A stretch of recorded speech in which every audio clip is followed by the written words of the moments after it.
May buntag na itong tanan. Itapol mo ko. Doon nga pa ako inununan. Unang ako na lang gisalon. Sinsya na kayo mo sa muang kalaha ha. Itawag manig dirty kitchen. Dirty dyan na. Gasiga pa tawon. Kani akong ibutang na mantika karon guys.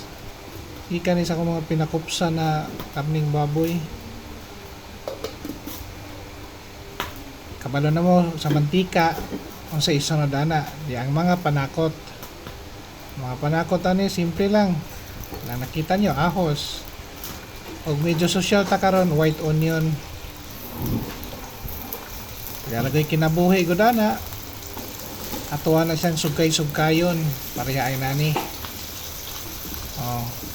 Talanta na siyang pamut-humuton. Kay para po mapilit-pilit po ba sa pagkaon ba.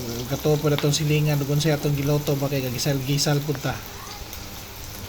Dayon ang sunod. Pula na siya. Pula-pula na. Ato nang ibutang tong ato ang isda. Ay sorry di ay kamatis pa di ay ni. Igisal pa din ako na akong kamatis na pinalit na kustyanggi. Barato na niya guys. Kay natay suki dito na si Lolo. Murag panghatag yung presyo. Ibutangan din ako nag-asin o black pepper. Paspasan na ako ang video kay basig malato mo ba. Taas na ba ni kayo. Isa na iduot-duot. Kung sa English pa gipress na to na para mo gawas ng iyahang sauce ana. Sa na pabukala gamay. Kasunod ang atong inununan usana kasimana. Patra ni kabuok. Tulo rami diri sa balay ang usa alams na padulong ni mga binuhing sigbin. Apaday pagaping ulo. Pilaray kinabuhi ato na siyang sugkay-sugkayon.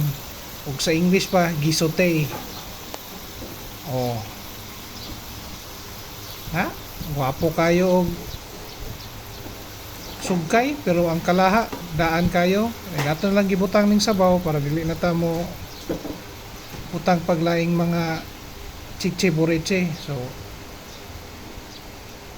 ang sabaw ani tinimplahan na so wala na tayo lang gibutang mao na lang tong gamay ng asin ganina o black pepper. Pila may sugilanon medyo na okay na siya gipanayan ako gamay. Nangawala ng mga sabaw medyo okay na. Ato na paksit na kao na ta. Goodbye.